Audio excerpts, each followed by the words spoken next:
बिहार में Bharat Tiwari encounter case के बारे में तो आप सब जान ही चुके होंगे। जो बिहार के भोजपुर में बिलोती गांव का रहने वाला था, कोई हार्डकोर क्रिमिनल नहीं था भरत। वो तो सिर्फ अपने गांव, जो कि बाढ़ में 2 साल पहले गंगा के पानी से तबाह हो चुका था, उसको ठीक करना चाहता था। लेकिन किसी ने सुनी नहीं तो जवान खून था तो विरोध में बंदूक उठा ली। लेकिन वही बंदूक पुलिस के सामने फेंक कर सरेंडर भी कर दिया, और सरेंडर करने के बाद उसको गोलियों से वहीं भून दिया गया। ध्यान देना, सरेंडर करने के बावजूद। असल में भरत तिवारी के एनकाउंटर के जिम्मेवार हम लोग ही हैं, क्योंकि ये सुनने में कड़वा लगता है इसलिए कोई बोलता नहीं है।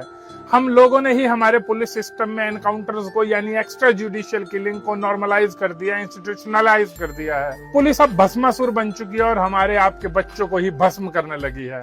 ये बात मैं नहीं कह रहा हूं, बल्कि आंकड़े बता रहे हैं।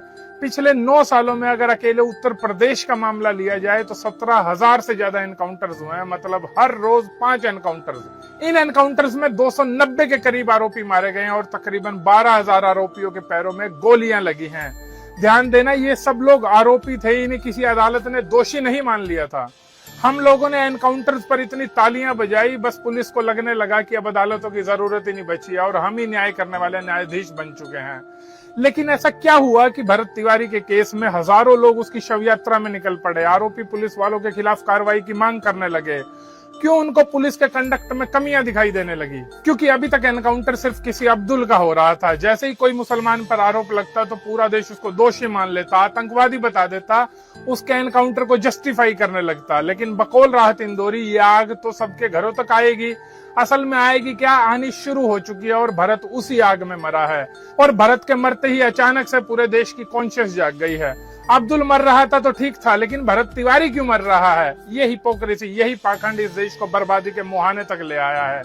अगर आप गौर से देखोगे तो हम लोगों ने ही पुलिस को कहा है कि भरत तिवारी का एनकाउंटर कर दो। अभी भी वक्त है, इस खतरे की घंटी को सुन लिया जाना चाहिए, वरना तो वो दिन ज्यादा दूर नहीं है जब देश की अदालतें वीरान हो जाएंगी और पुलिस की तरह ही आम नागरिक अपने लिए ऑन द स्पॉट न्याय कर लिया करेगा। और आपको बता दूं, भरत तिवारी तो सिर्फ एक मामला है जो कि फेसबुक रिकॉर्डिंग की वजह से हमारी नजरों में आ गया, वरना तो रोज सैकड़ों भरत, सैकड़ों अब्दुल की कहानी दबा दी जाती है, जिसको हमको आपको बिल्कुल अंदाजा भी नहीं है।